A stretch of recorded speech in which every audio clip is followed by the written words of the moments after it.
Yoga, walking, cardio खूप काही करू शकता, but strength training is not optional in PCOS. Muscles are a metabolic organ.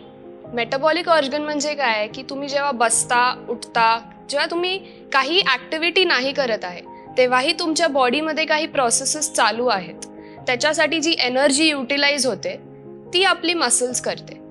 आणि जर तुम्ही स्ट्रेंथ ट्रेनिंग करता, मसल्स बिल्ड करता, तेवढा जास्त तो स्टोर्ड एनर्जी तुमच्या मसल्समध्ये यूज होतो. म्हणजे तुमचे फॅट्स, कार्बोहायड्रेट्स हे अतिरिक्त प्रमाणात तुमच्या बॉडीत साठल्या जात नाही. म्हणजे काय की आपण जेव्हा काम करतो आपल्याला एनर्जी लागते. एनर्जी आपल्याला ग्लुकोजमधून मिळते, पण ही ग्लुकोज आपल्या रक्तातून मसल्समध्ये पोहोचणार कशी?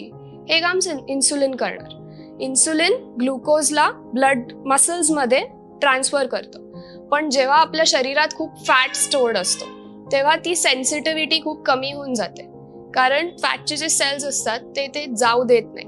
पण जेवढा तुम्ही मसल गेन करता तेवढा जास्त तुमचं ग्लुकोज मसल्समध्ये ट्रान्सपोर्ट होतं. इन्सुलिन जेव्हा खूप प्रमाणात वाढला जातो तेव्हा ते तुमच्या ओव्हेरियन हॉर्मोन्सला, म्हणजे sex hormones, testosterone and estrogen, ह्यांना ते सिग्नल करतं आणि that goes on increasing, which is a cycle again in PCOS, which is the whole problem.